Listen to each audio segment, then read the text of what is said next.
মহান আল্লাহর সমস্ত প্রশংসা যে আল্লাহ পাক রব্বুল আলামিন আমাদেরকে অসংখ্য নিয়ামত দান করেছেন। সে আল্লাহরই সমস্ত শুকরিয়া হওয়া উচিত, যিনি আমাদের সব কিছুর মালিক, সব কিছুর দাতা। দরুদ ও সালাম নাজিল হোক প্রিয় নবী মুহাম্মদুর রাসূলুল্লাহ সাল্লাল্লাহু আলাইহি ওয়াসাল্লাম প্রতি, যিনি আল্লাহ পাক রব্বুল আলামিনের সুন্দর রূপে, সবচাইতে উত্তম রূপে শুকরিয়া আদায় করেছেন। আল্লাহুম্মা সাল্লি আলাইহি আল্লাহুম্মা বারিক আলাইহি। সবচাইতে বড় নিয়ামত আল্লাহ পাক রব্বুল আলামিনের হচ্ছে ঈমানের নিয়ামত, যে নিয়ামত থেকে অসংখ্য মানুষ মাহরুম রয়েছে, বঞ্চিত রয়েছে। ইসলামের নিয়ামত, আল্লাহ পাকের হিদায়াতের নিয়ামত, সঠিক পথ আল্লাহ পাক প্রদর্শন করেছেন। এই নিয়ামত প্রিয় নবী মুহাম্মদুর রাসূলুল্লাহ সাল্লাল্লাহু আলাইহি ওয়াসাল্লামের উম্মতের অন্তর্ভুক্ত হওয়ার আল্লাহ পাক সুযোগ দান করেছেন, তৌফিক দিয়েছেন। আল্লাহ পাকের এই সর্বশেষ নিয়ামত,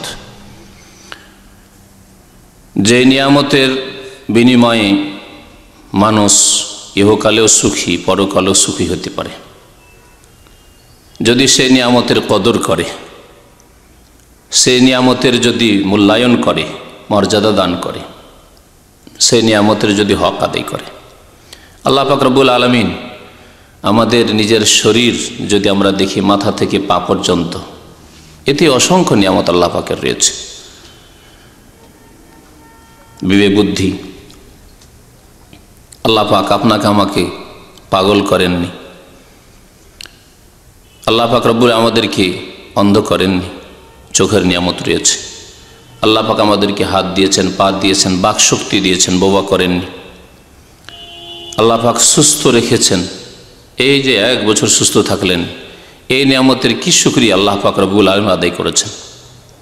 আল্লাহ পাকের যে কোনো নিয়ামতের শুকরিয়া আদায় করলে তা বৃদ্ধি পায়, তাতে বরকত হয়। আর শুকরিয়া জ্ঞাপন না করলে, আল্লাহ পাকের শুকরগুজার না হলে তার বরকত ছিনিয়ে নেওয়া হয়, বেবরকত হয়ে যায়। এই শুকরিয়া সম্পর্কেই আজকে আলোচনা করব কয়েকটি কথা। মহান আল্লাহ ইরশাদ করেছেন সূরা ইব্রাহিমের আয়াত নম্বর 7-এ, ওয়াইজ তাআযানা রাব্বুকুম, আল্লাহ পাক তোমাদেরকে, তোমাদের রব আদেশ প্রদান করেছেন। স্মরণ করো, তোমাদেরকে আল্লাহ পাক, তোমাদের রব আদেশ প্রদান করেছেন, জানিয়ে দিয়েছেন, লা ইন শাকারতুম, যদি তোমরা শুকরিয়া জ্ঞাপন করো, কৃতজ্ঞতা প্রকাশ করো, লা আযীদান্নাকুম, তাহলে অবশ্যই অবশ্যই আমি বৃদ্ধি করে দেব। শুধু বৃদ্ধি করে দেব আল্লাহ বলেননি, লা আযীদান্নাকুম, লাম মানেও অবশ্য হয়, আর নুনে তাসদিদ হলেও যে লা আযীদান্না, শেষখানে নুনে তাসদিদ আছে, ওর মানেও তাকিদ। অবশ্যই অবশ্যই আমি তা বৃদ্ধি করে দেব, বেশি করে দেব, বাড়িয়ে দেব। আল্লাহ পাক এই ওয়াদা করেছেন। আল্লাহ পাক কোরআন কারীম অন্য আয়াতে ইরশাদ করেছেন, ইন্নাল্লাহা লা ইউখলিফুল মিয়াদ, আল্লাহ পাকের প্রতিশ্রুতিতে কোনো রকমের ব্যতিক্রম ঘটে না, ওয়াদা খেলাফি হয় না। আল্লাহ পাক যা ওয়াদা করেছেন ইহকাল পরকালে তার বান্দাদের সাথে, সেই ওয়াদা অবশ্যই আল্লাহ পাক পুরা করেন। যদি আল্লাহর শুকরিয়া আদায় করো, তাহলে অবশ্যই অবশ্যই বৃদ্ধি করে দেব আমি। যে নিয়ামতগুলি আল্লাহ দিয়েছেন তাতে আল্লাহ পাক বরকত দান করবেন, বৃদ্ধি করে দেবেন। আল্লাহ সুস্থতা দিয়েছেন, সুস্থতা আল্লাহ আরও বাড়িয়ে দেবেন। আল্লাহ পাক রব্বুল আলামিন এলম দিয়েছেন, আল্লাহ পাক এলম বিদ্যা বৃদ্ধি করবেন। আল্লাহ পাক আমলের তৌফিক দিয়েছেন, নামাজি বানিয়েছেন, আল্লাহর যদি শুকরিয়া আদায় করেন আল্লাহ পাক আরও ভালো নামাজি বানিয়ে দেবেন।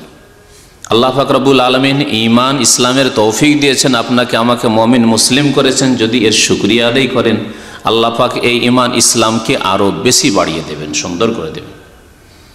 আল্লাহ পাক রব্বুল আলামিন ধন দৌলত দিয়েছেন, সম্পদ দিয়েছেন, যদি শুকরিয়া আদায় করেন আল্লাহ পাক অবশ্যই বাড়িয়ে দেবেন, লা আযীদান্নাকুম।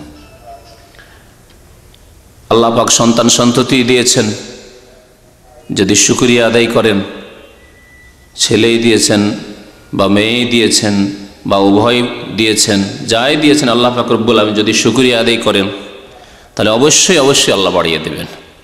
আল্লাহ যাকে দেননি, ছেলেও নেই মেয়েও নেই, অথবা শুধু মেয়ে আছে আশা আকাঙ্ক্ষা আছে, আল্লাহ যদি ছেলে দিত, শুধু ছেলে আছে আশা আকাঙ্ক্ষা আছে যদি মেয়ে দিত, আল্লাহ যা দিয়েছে তাতেই যদি শুকরিয়া আদায় করেন।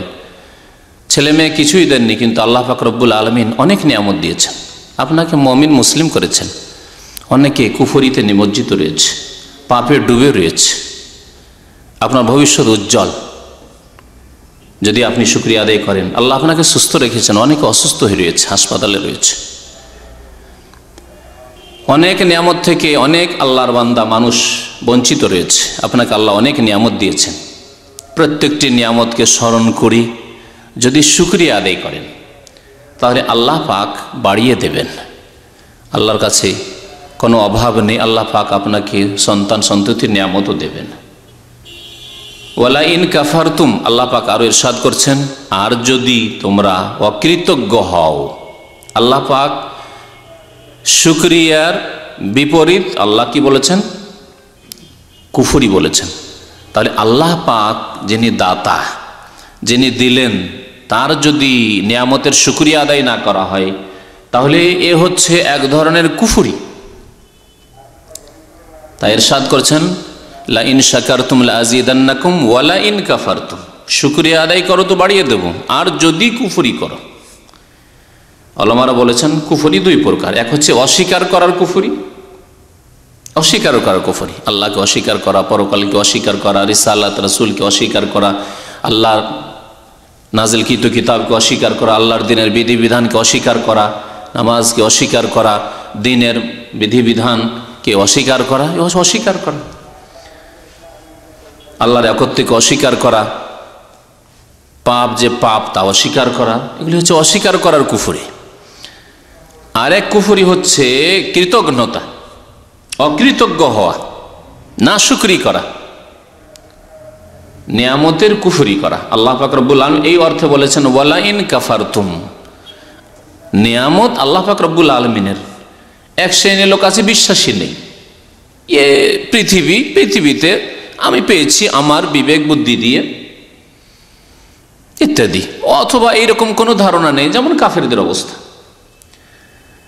অথবা নামে মাত্রই মুসলমান, সারা জীবন চলে গেল, 50-60 বছরের জীবন, কোনো দিন এই চিন্তাও হয়নি যে এতগুলি ভোগের বিষয় বস্তু আল্লাহ যে দিয়েছেন এ কথা কোনোদিন খেয়ালে আসেনি।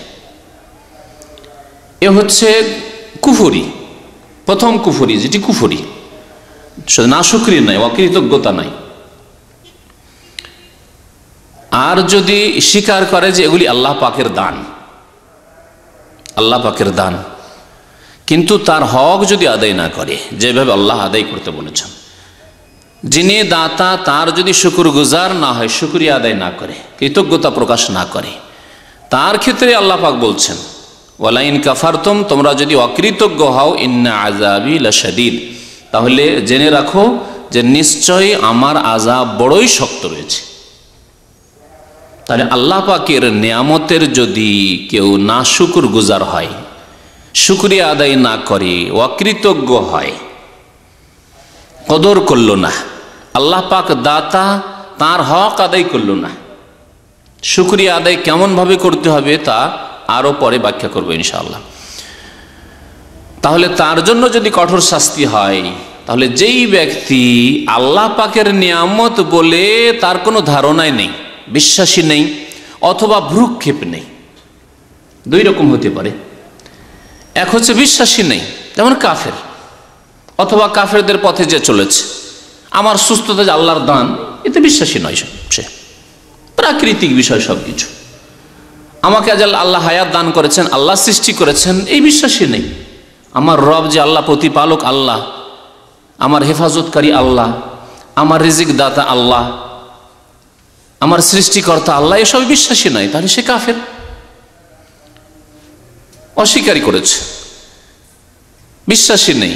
আর একটি দিক বললাম যে ভ্রুক্ষেপ নেই, জন্মগত মুসলমান, সারা জীবন চলে গেল, কোনো ভ্রুক্ষেপ নেই যে আল্লাহর নিয়ামত রয়েছে, সুতরাং সেই আল্লাহ যিনি দাতা, যিনি সৃষ্টিকর্তা, যিনি রিজিক দাতা, যিনি সুস্থতার মালিক, যিনি আমার হেফাজতের মালিক, যিনি আমার সব কিছুর মালিক, যিনি আমার ছেলে মেয়ের মালিক, আমার জমি জায়গা সম্পদ সব কিছুর মালিক।